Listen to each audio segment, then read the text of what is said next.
യോഹന്നാൻ എഴുതിയ സുവിശേഷം 21-ാം അധ്യായം. അതിന്റെ ശേഷം യേശു പിന്നെയും തിബരിയാസ് കടൽക്കരയിൽ വെച്ച് ശിഷ്യന്മാർക്ക് പ്രത്യക്ഷനായത് ഈ വിധം ആയിരുന്നു.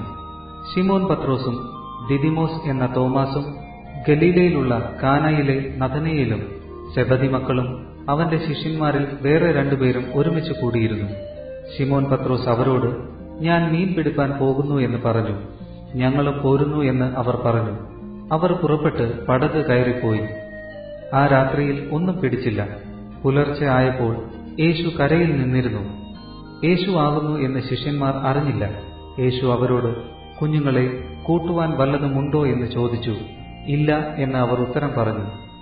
പടകിന്റെ വലതുഭാഗത്ത് വല വീശുവിൻ, എന്നാൽ നിങ്ങൾക്ക് കിട്ടും എന്ന് അവൻ അവരോട് പറഞ്ഞു.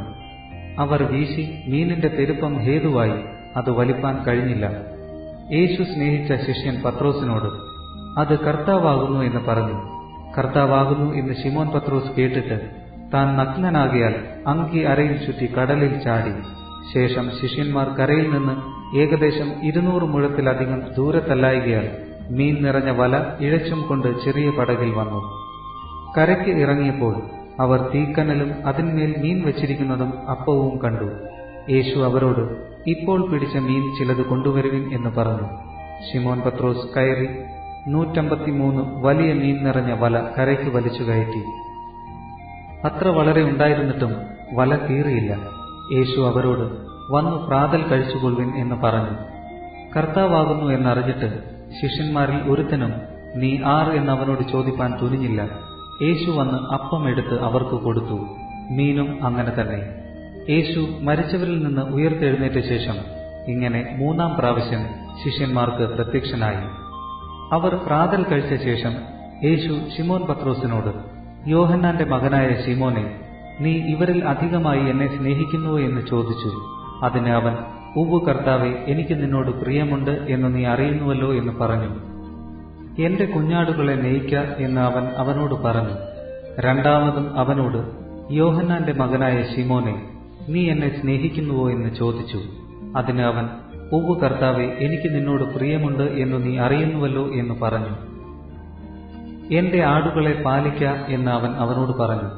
മൂന്നാമതും അവനോട്, യോഹന്നാന്റെ മകനായ ശിമോനെ, നിനക്ക് എന്നോട് പ്രിയമുണ്ടോ എന്ന് ചോദിച്ചു.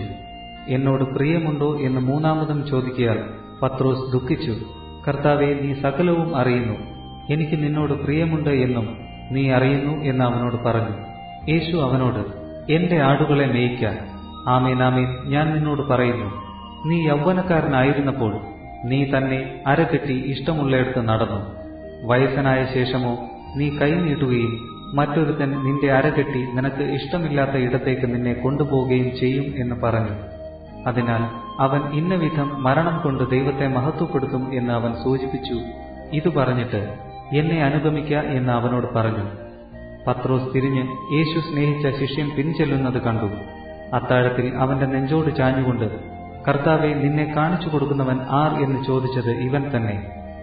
അവനെ പത്രോസ് കണ്ടിട്ട്, കർത്താവെ, ഇവന് എന്ത് ഭവിക്കും എന്ന് യേശുവിനോട് ചോദിച്ചു.